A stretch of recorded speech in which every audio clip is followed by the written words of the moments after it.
Berserk 1997 has officially entered my top 5 favorite anime, along with others full of characters that come from troubled pasts having their own way of dealing with it, and Guts is definitely a troubled character. Someone who knows death all too well, literally being born from a dead corpse, so when confronted by death, he's no stranger to it, almost looking forward to the challenge it may bring. Someone who's justified in his anger, never knowing a moment of peace, almost like he was destined for sorrow, sadness, and hardship, forever followed by a black cloud, no escape in sight, forced to carry a weight and shoulder a burden only he can lift. Lacking any purpose, only knowing the way of the sword, holding it like it's his best friend. Like what Pachita is for Denji, the sword is for Guts. It's serving as the only source that has ever brought protection and solace in his life, because any other person he's ever placed his trust in betrayed him while stealing his innocence away from him. And while I can't relate to Guts as far as the details and specifics go, and I pray for the living soul who can,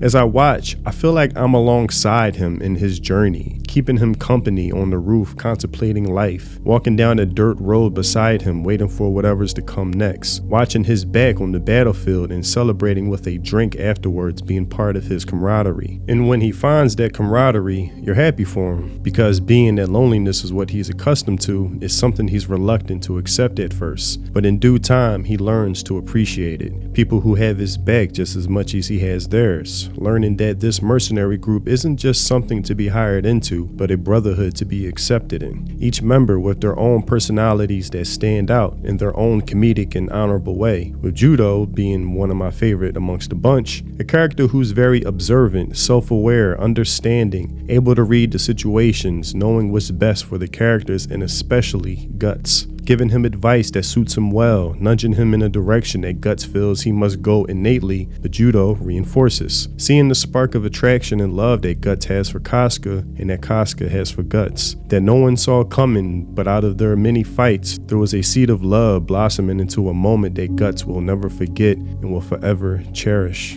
But it's a love that didn't come easy. Griffith, being the only person Casca ever lived for and worshipped, envied the light of admiration that Guts was for Griffith. That Guts could be there for him without any dedication, she was willing to put forth herself for him. But a moment of solitude between the two forced them into a situation that brought them closer together, that made Guts understand why she lashes out at him so much on the behalf of Griffith, but also forced Casca to understand that Guts does put his comrades before himself, assuming that his recklessness he only did to be self-serving, but it's done because he's willing to sacrifice himself for his men, willing to take on 100 soldiers engaging in battle tactics he could easily maneuver through and out of, but not at the cost of her own safety. She sees the real person for who Guts is, leading to other conversations and heartfelt moments that deepen their relationship, where they now have a unique bond that only the two of them can understand. That while yes, Casca is a very capable soldier, taking on a masculine role, it's around Guts she's able to still be feminine, and values being seen as a woman first. I look silly, don't I? The truth. No, you look very lovely. Really? Able to be soft-spoken, in the beginning hoping he would die in battle and quickly. I hope you drop dead in battle. And soon. To never wanting to see him leave once he chooses to, doing whatever she can to prevent him from doing so, and when he finally does leave, it isn't Griffith who she prioritizes first anymore, it's now Guts, becoming more sad in his absence.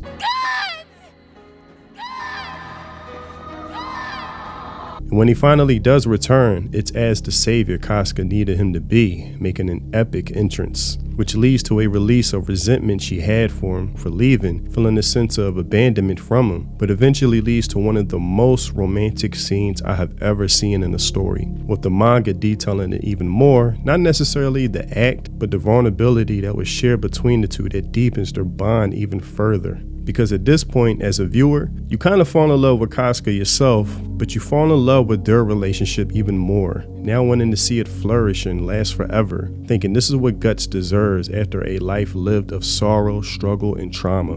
Being surrounded by his old comrades, all wanting him to lead them now, and he realizes this is what he's been searching for all along, the love of a woman willing to accept him, flaws and all, and a brotherhood full of loyalty that money can't buy. Something he didn't know he had till he was gone, but the journey of solitude he went on was necessary because it makes him appreciate it even more once it's now in front of him. Something he should have took Judo's advice on earlier, but is willing to grab hold of it now more than ever. Finally, Guts has found fulfillment in some type of happiness, but that's when the black cloud over him returns. And when he's closest to peace is when he finds tragedy the most. Which I won't go into detail because it's hard to revisit some of those scenes, which is why I say Berserk isn't for the weak, and as one of my subscribers said, it's not for the faint of heart, and it isn't. It's just like the Red Wedding scene in Game of Thrones. While that show is some of the best television I've ever seen up until a certain season, the Red Wedding is something I only need to see once. Guts just faces a degree of betrayal you can't even imagine. Seeing all of his men, friends, brothers in arms wiped out in an instant, suffering in their last moments by the hands of the person they trusted and served most. Casca, the woman he loves, being treated. You know what? Let's just leave that alone. It's too much to bear, too much, moving on.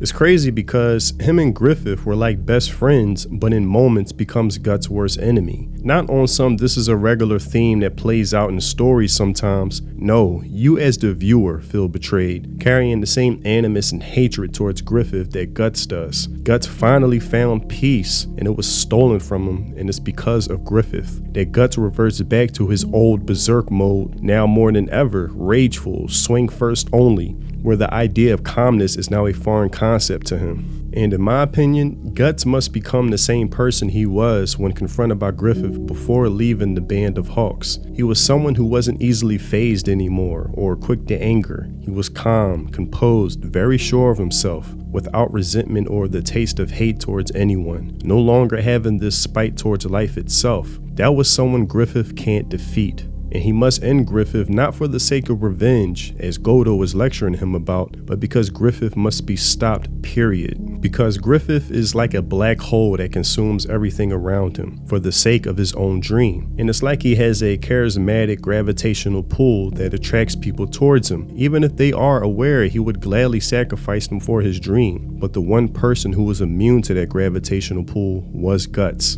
And it's that sucked Griffith into Guts' own gravitational pull. For the first time, he was someone who wouldn't kiss his ass, who was willing to forge his own path absent Griffith. Someone who has his own light that doesn't need to live under the shadow of Griffith, who could actually live for himself. And in my opinion, Griffiths quietly envy that while admiring it at the same time. Griffith needs people to adore him, look up to him, whose lives have no meaning or value outside of serving Griffith himself. And while Guts was willing to serve Griffith for a period of time, Guts was never fully captured by Griffith like the rest of his comrades were. Guts became equal to him, maybe even beyond. Like the person Griffith said could actually be his friend, but when confronted by it, he couldn't handle it, being beaten and being moved on from. That actually his dream cannot be without Guts being there. Guts fully became that person on their last duel. The Berserk Guts can tear any opponent down except for Griffith, but the composed, fully self-aware Guts can. Something even Griffith was unnerved by during the start of their duel. I can sense no anger from him, no rage, no fear.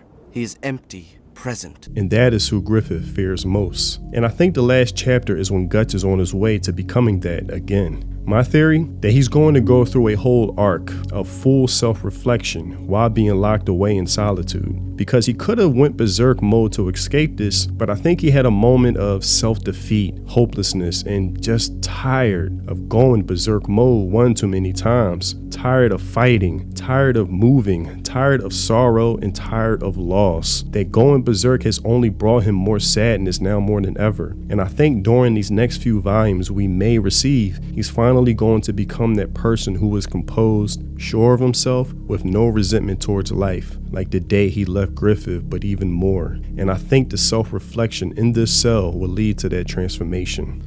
To Kentaro Miura, rest in peace, and thank you for giving us a story like Berserk, a story of Guts, someone I view as a hero or anti-hero in the least. Someone, as I said earlier, I can't relate to as far as the details, but feel like I'm right beside him on his journey, always rooting for him, pushing him forward, and only want to see the best for him. And it may sound a bit selfish, but I just hope I get to see Guts finally happy before I die myself personally. Please don't be like the Game of Thrones author where everyone has lost hope that those books will ever come out. This is a story that selfishly I admit I hope I get closure for sooner than later, because I think many of us, we just want to see Guts happy. He's had enough, and I think he's ready to receive it. So R.I.P. Miura, and thank you again for a phenomenal, exceptional story that has proved to be generational.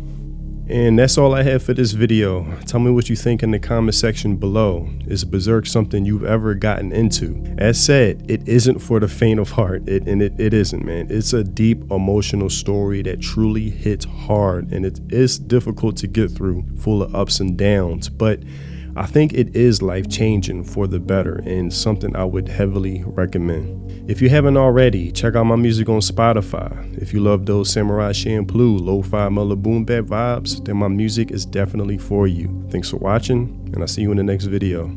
Free think. Peace.